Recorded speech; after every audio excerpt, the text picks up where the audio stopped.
And it was very interesting seeing from the outside. It seemed like, oh, why are people bothering with this? This is so silly. But from you guys, this is really very important. Oh, absolutely. Constitutional issue, freedom of speech and freedom of being. I mean, the churches themselves do prophecy within their church, and they get paid for it, although it's a non-profit kind of thing. They still get paid for it. It's a business. And whenever anybody speaks in tongues, that's prophecy. That's a divination. Whenever a preacher says, I heard a voice from God, and they said, I will die if I don't get $1 million. I wonder who said that. And that's divination. But the churches are able to do it, but anybody on the outside was unable to. So it's a constitutional issue thing. It was a right to be kind of thing. And that's why I felt the need to put my name on this suit. Well, what underlies this is, and this is where it comes from, this is really an attack at Wiccan and pagan religions, and let me explain that. Okay, please do. The way this works, what they've done is to subsume that only God is supernatural and can know the future. So only a messenger of God could, of Yahweh, let me say, only a messenger of Yahweh could possibly know the future, because only Yahweh exists. Any other God is a fake. So therefore, only Yahweh could really know the future. If you believe that concept, then anybody who says that they're going to predict the future for you, reach up into the supernatural and learn something, is automatically a charlatan. They're fraud. If you're a Christian. So if you're being motivated by a bunch of Christians, or if you have a Christian mentality and you see someone on the street doing divination, that's automatically somebody who's defrauding somebody else. This ordinance was motivated by fundamentalist Christians putting pressure on councilmen who were ready to accept that logic. And the First Amendment provides two protections for us. One, it gives us freedom of speech, but two, there's what we call the Establishment Clause. The Establishment Clause says that the government will not promote, will not encourage or prohibit any religion. What the Livingston Parish Council was trying to do here was to promote Christianity at the expense of every other religion, by having the parish government accept the premise that only Yahweh had anything to do with the supernatural and everything else was charlatans. You know, what gets me is that every religion has a wonderful pie, and Christianity has to stick their fingers in that pie and mess it up. You know, just they have to stick their dirty fingers in it, and when they have a perfectly good pie there. Right. You know, exactly. Now they got the law. You got your lawsuit in place. How did it eventually get resolved? I know that now it was resolved positively. Right. What was the story behind that I'm looking for? Well, after it was again fairly funny during the repeal, during the hearing on considering whether there was going to be a repeal or not. Their attorney said, "I'm not doing it." The parish council then said, well, we've had several offers to provide pro bono attorneys. Those pro bono attorneys never showed up. The parish attorney was forced to do it by contract. We went to a conference, a scheduling conference with the judge. At that scheduling conference, we learned that both sides wanted to do motions for summary judgment, and that there were a certain set of facts that we could stipulate to. Basic facts about whether Mr. Eakin's company was really a company, whether the sheriff had in fact threatened to arrest Mr. Eakin or any employee of his if he did divination in Livingston Parish. After those essentials were done, we did motions for summary judgment. The judge ruled against theirs on standing and ruled for me on the question of First Amendment rights. And so we never actually got the court to shoot this down on the Establishment Clause. We got the court to shoot it down on the First Amendment clause. What is important about this case is in in Louisiana, we have 3 United States District Courts.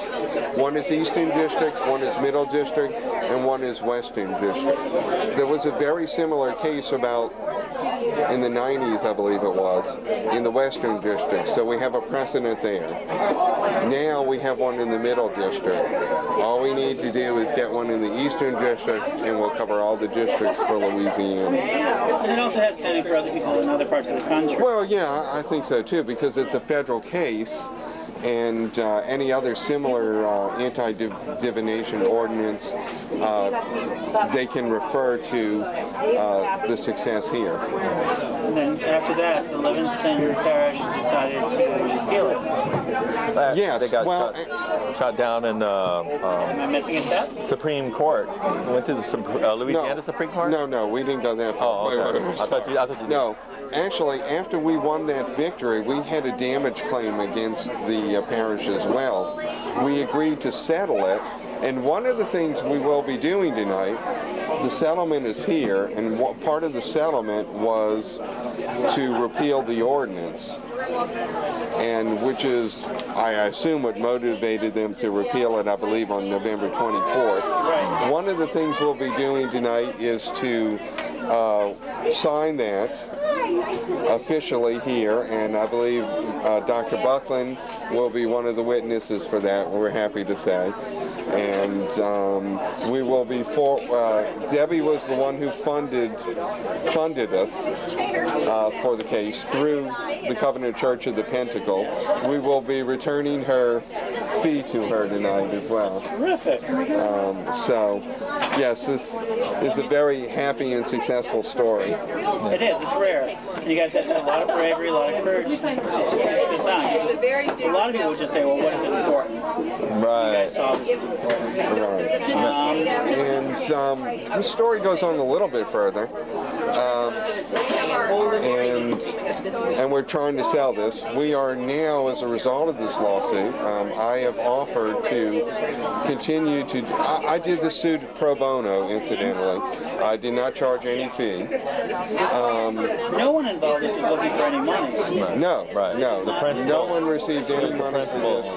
We put it out. Fortunately, we're going to break even on it. Apart from the effort that everyone put into it, we didn't get compensated for that. But at least we're not going to lose any out-of-pocket cash. But what I have intended to do is to, and others in the group I'm involved with, are forming a group that we call LAW, the Louisiana Association of Wiccans, and I will be doing pro bono work for that group to challenge other similar things for us.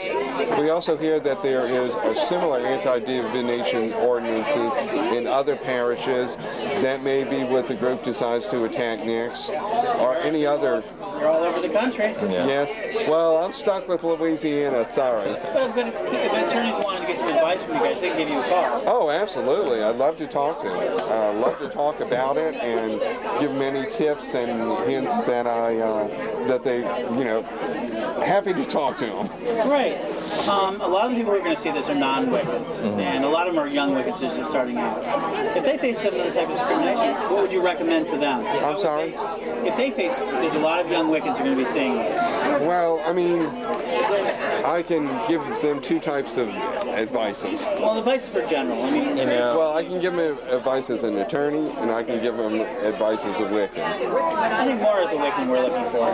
Well, When in my opinion, whenever anybody is stepping on your constitutional rights, no matter what, because the government wants to whittle little pieces away at our rights all the time. And if you don't stand up and say something or try to fight it, and you deserve to have your rights taken away. And eventually you're going to regret that your rights were taken away because you didn't do anything. You can't just ambivalence and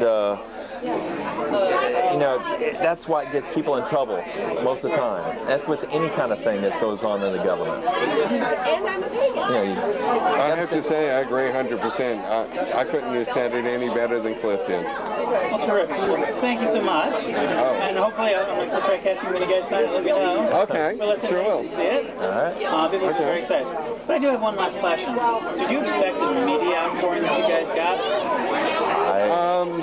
We intentionally try to be low-key in the media initially. I had a lot of people trying to contact me, and I want to try to stay low-key as possible. I only gave one interview to one paper. And yet it spread all over the country. It spread all over, and I was real surprised at that.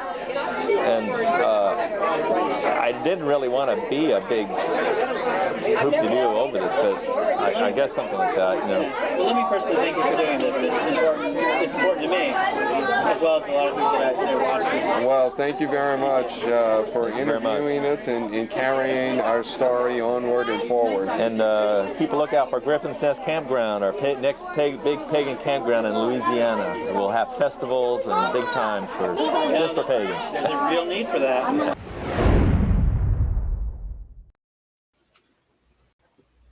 This October, the world of pagan voices comes together in one global gathering, the Pagan World Congress. 5 days, over 100 hours, speakers, rituals, music, and town halls streamed across the world. Join the conversation, shape the future, be part of history.